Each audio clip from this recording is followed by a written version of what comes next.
This the Black Powder Podcast. Kick up your feet, lean on your armrest, and get your mind blessed on this conquest. Hold a grip like a 12 gauge, let this moment kick. Black people moving and having some gun ownership.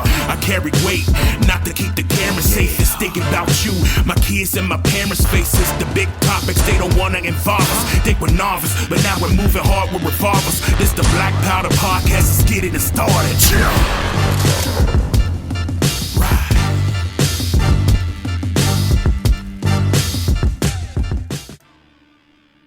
Primer's hit, the powder's lit.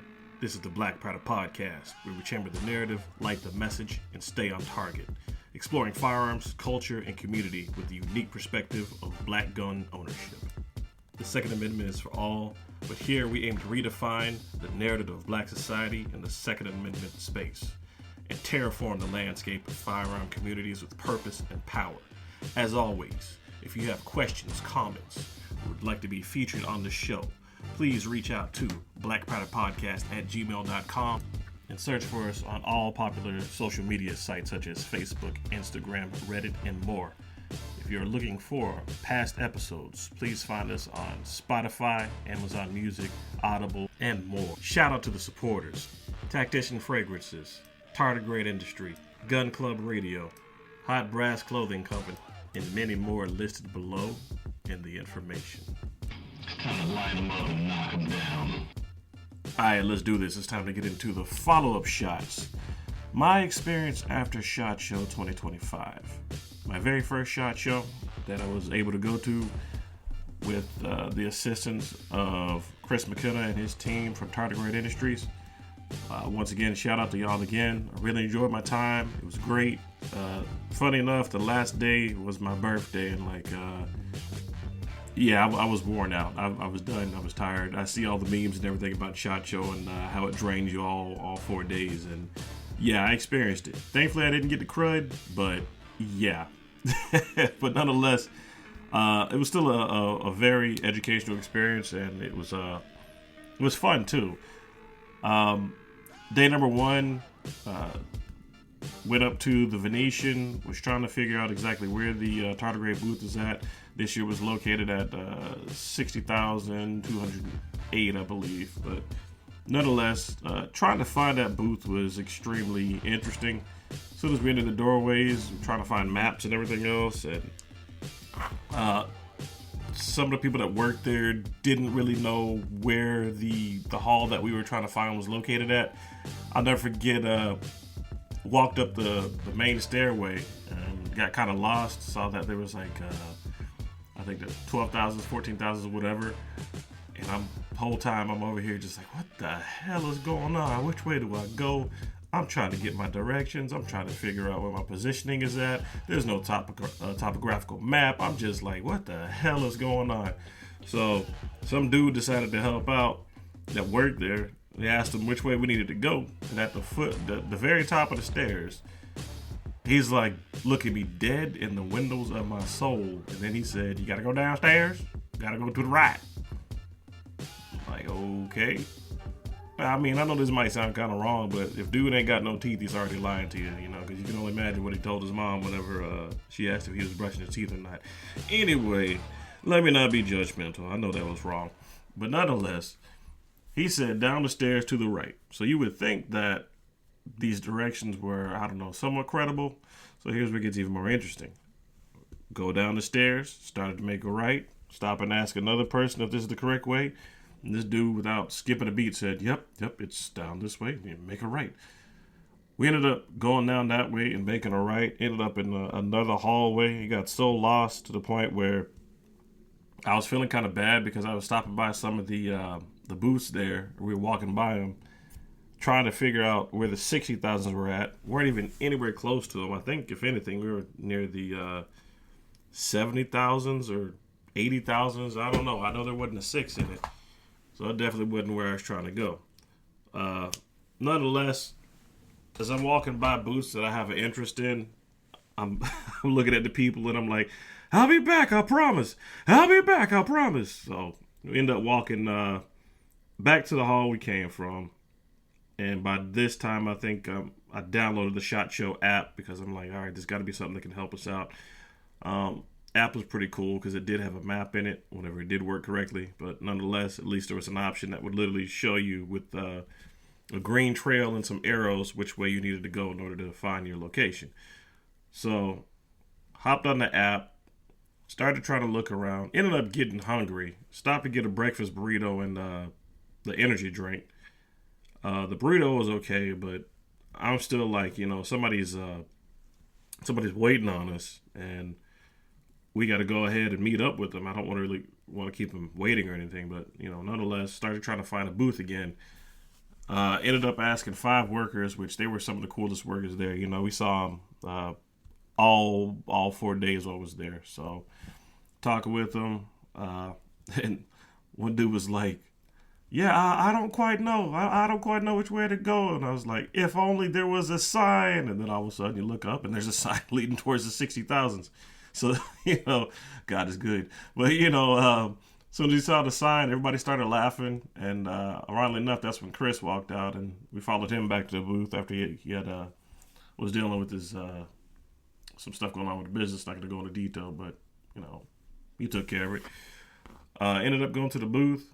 Ended up stocking up on a lot of stuff for Tardigrade Industries. And I know a lot of people are like, why do you keep saying Tardigrade Industries? Why do you keep promoting them? Why do you keep backing them up? Because at the end of the day, honestly, if they never would have invited me in the first place, which, to be honest with you, I only brought up SHOT Show in my interview with Chris McKenna.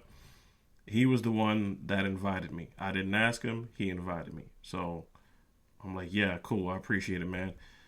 And ironically enough, this is a point where he could have easily said, oh, shit, this is too much, because the SHOT Show guest passes had went up, according to him, they went up from $50 to $200 per guest pass. This man had spent $400 for myself and my girlfriend to go to this event. So honestly, I could have easily said, all right, cool, appreciate it, man. But no, somebody spends $400 on me and I'm underneath their business name. I know he said go have fun, but nah, I got to at least try and help you out or do something, because $400 isn't exactly the easiest thing to drop. I don't care who you are. Yeah, you could be a billionaire or whatever, but nonetheless, it's the fact that spending $400 on 2 people that you've never met face to face, only because you offered to invite them over to the event, and being a man of your word, you're keeping it. So yeah, I definitely helped him out. I took as many flyers as I could. He gave us the Tardigrade Industries collared shirt, which that thing is fire. I'm not gonna lie, I'm probably gonna end up wearing that anytime I go to an event, or if I go to like a gun show or whatever. That thing is on point. It is cool. But stocked up on information, and we just hit the floor. We hit like floor 1, floor 2, went all over the place. And one of the booths I stopped at first was the Otis Tech booth, because Bill Cleftis was supposed to be there at SHOT Show, which he was, and I definitely wanted to meet up with him again because I hadn't seen him in a long time, and he's good people. He's a great supporter of this podcast too. So yeah, I definitely wanted to meet up with somebody who supports me, and I can bounce ideas off of him and everything else. But nonetheless, went up to the Otis Tech booth, met up with the Otis Tech team, which they're all really cool, down to earth people. They had a really nice booth set up too, and I'll be honest with you, that was my headquarters during the entire time. So like all 4 days, if I ever got tired, or if I was just like needed a place to chill at, I chilled out over there, and they didn't run me off for nothing. So shout out to them. I really appreciate them for that. But after getting done talking with Otis Tech, the next thing was Canic was literally next door to him, which was pretty cool. So rolled over there, met some of the Canic team, and also met up with the contact I made before, Adrian. And, the fact that he remembered me, that was awesome. And it also lets me realize that, hey, dude, you got to do a really better job of keeping your network and your contacts. So shout out to Adrian. Dude, I'm going to reach out to you a little bit more often. I'm going to try not to bug you, but, we gonna do some business. We're going to make it work.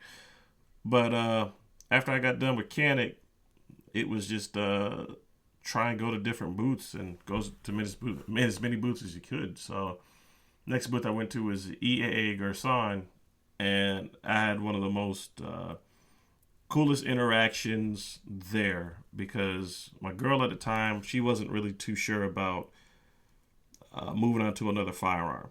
So she got shown around as far as like what may be a better option for her.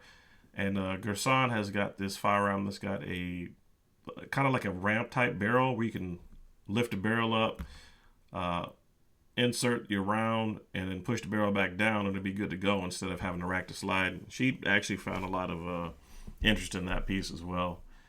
And just the fact that I think her name was Emily, Emily that worked the Gerson booth, she took her time and literally went over just good information that set my girlfriend in a better mindset as far as how she could protect herself and certain things that she could look for whenever she's trying to buy firearms. I mean, she just actually broke the game down to her, and she took time doing that. She must have spent like, I don't know, I dare say 10 minutes doing that.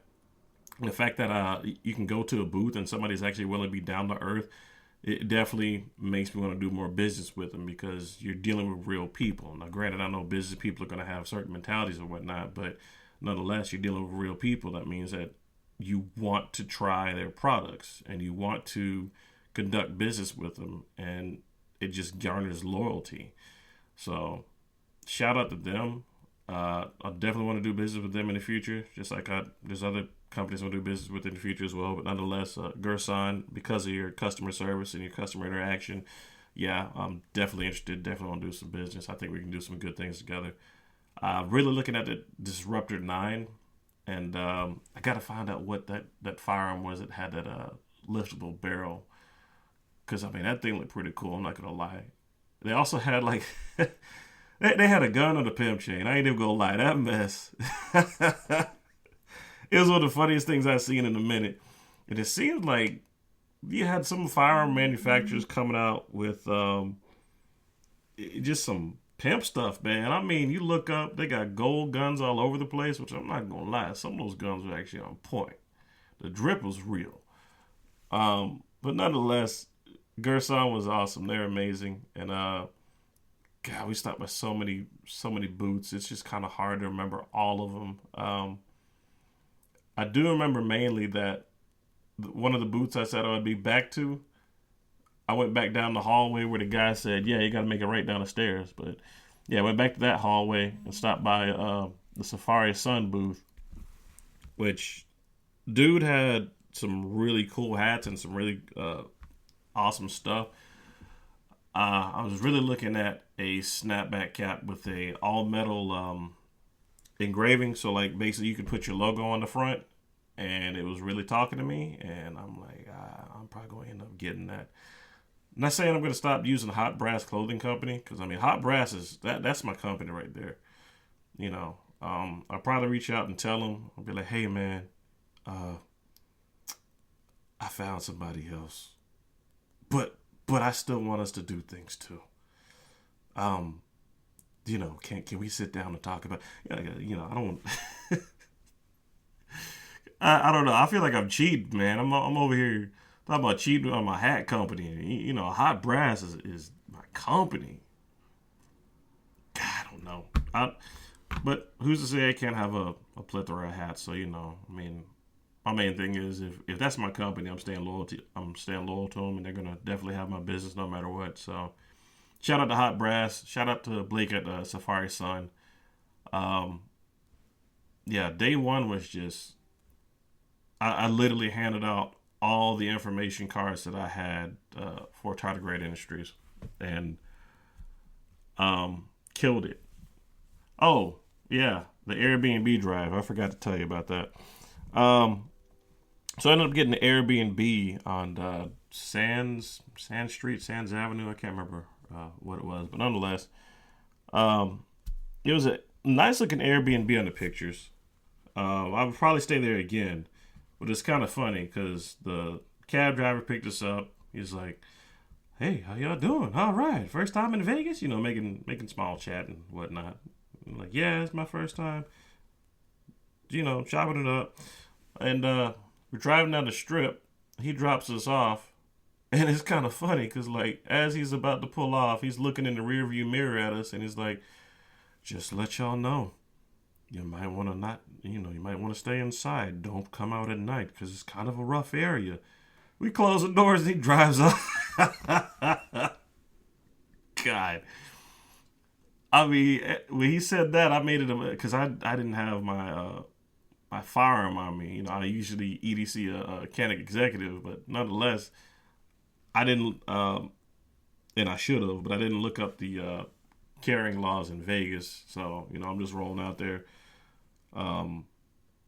with no firearm on me, with no nothing. Best I probably had was flashlights and pins. But nonetheless, you know,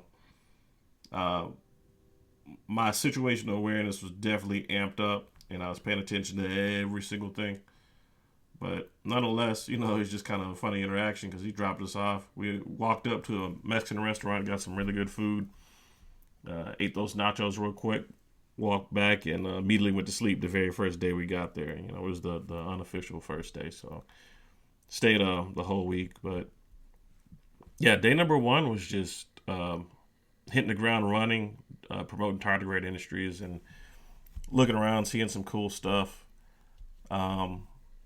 Day number two was a little bit more interesting. I'll probably get to that one in another podcast. But yeah, man. One of the craziest things was just walking around, and I guess the black perspective on this, but walking around and having people just kind of stare at you for no reason, or just like not in, you know, by now, I mean, everybody should know that hit dog will holler, you know. So whenever I say people, I'm not talking about everybody. I'm not talking about the majority, but it's like, you know, you get that weird niche group of people who are like, in that I'm going to look down my nose at you type mentality. And what was even weirder was like, when I was in the breakfast line trying to pick a drink or whatever, it was like, I think they were Korean, I don't know. But nonetheless, guys were there. They were like trying to figure out what type of drink they were going to get. And he's looking at this one energy drink brand. And I'm like, yeah, that's an energy drink. They usually make coffee, but that's an energy drink. Oh, cool. All right. Yeah, I'm going to get this. So this asshole pushes by me. I mean, like, he just wasn't having a conversation with me a minute ago. He literally pushes by me and goes to check out with the rest of his group. I'm like, what the fuck? It's like there's no consideration for my space or whatever else. I guess it would have been different if I was wearing a suit or like, I don't know. But nonetheless, I mean, that part just didn't really need to happen. But lo and behold, it did. But you got to chalk it up to the fact that some people are just going to be assholes no matter what. So, hey, it is what it is. But I didn't let it stop me. Day number one, like I said, it was great. I think I ended up getting way too much swag. Yeah, patches are addictive. I got way too many patches. Anyway, stay tuned for day two. I'm going to hit y'all with that a little bit later on. And I'll take it easy. This is Black Brother Podcast. Go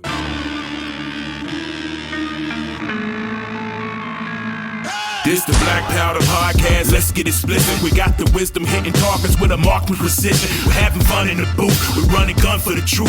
Every future black gun owner, we're spreading the news. We do illegal, we're moving regal and blessing the people. Some hopes for the culture, we keep it locked like guns in our holster. Holding it down as we're loading the rounds. If they were nervous back then they're gonna be scared of us now. Black Powder Podcast, we'll be back in a while.